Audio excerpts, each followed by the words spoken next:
सियासी माहौल गर्म है। अगली खबर भी सियासत से ही जुड़ी है, लेकिन यहां पर विलय की खबरें आ रही हैं। विलय होगा नहीं होगा ये अभी कहा नहीं जा सकता। रामविलास पासवान क्या नरेंद्र मोदी के साथ जाएंगे? बिहार की सियासी कबड्डी में अब लोक जनशक्ति पार्टी के नेता रामविलास पासवान पाला बदलने की तैयारी करते दिख रहे हैं। पासवान के बेटे चिराग पासवान ने मोदी की वकालत की है, लेकिन गठबंधन पर खुलकर बोलने से वो भी बच रहे हैं। बीजेपी और रामविलास पासवान दोनों ही फिलहाल बच रहे हैं। चिराग ने कहा है कि गठबंधन पर फैसला संसदीय कमेटी ही करेगी। बता दें कि इस मुद्दे पर बात करने के लिए देर शाम बिहार बीजेपी के नेता भी दिल्ली आ रहे हैं।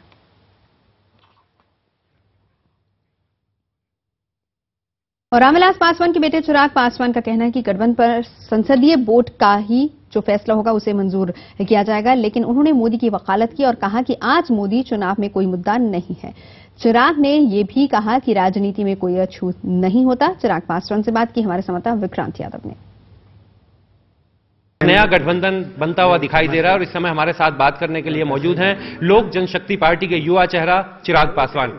चिराग, क्या बिहार में नया गठबंधन दिखाई दे सकता है?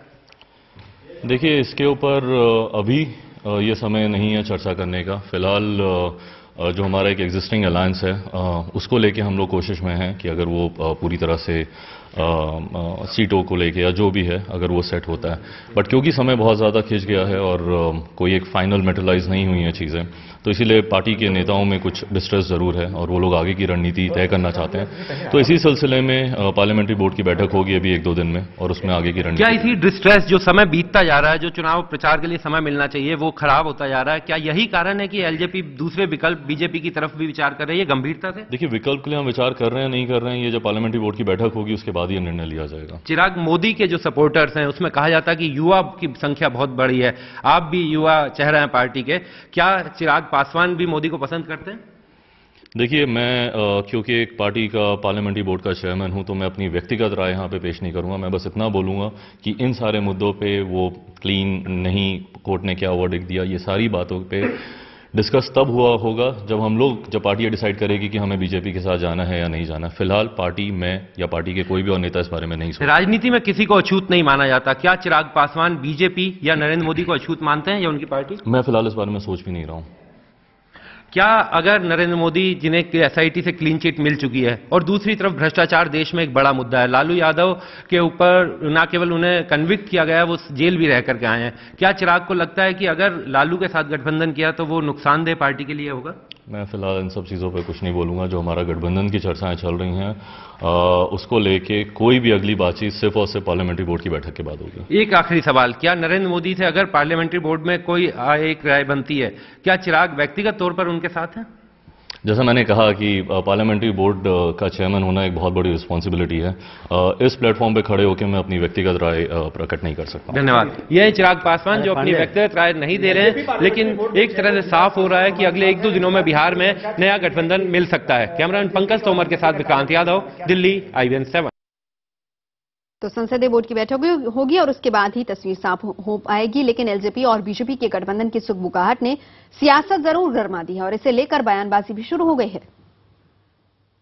जो अखबारों में छपती है वो सही नहीं होती है। श्री रामविलास पासवान जी ने एनडीए की सरकार से इस्तीफा दिया था गुजरात के नरसंहार को लेकर, और आज भी वो गुजरात नरसंहार के मामले लंबित हैं। उन्होंने धर्मनिरपेक्षता को मुख्य रखते हुए जो भारत की एक कल्पना है उसके अनुसार एक राजनीतिक फैसला किया था। तो मेरा यह मानना है, मेरी उनसे कोई बातचीत नहीं हुई कि ऐसा कुछ बदला नहीं है 10 साल में कि उनको कोई अपना फैसला बदलने की जरूरत पड़ेगी। का संग्राम चल रहा है, उस शासन के संग्राम में हिस्सेदारी, भागीदारी लोग कर रहे हैं।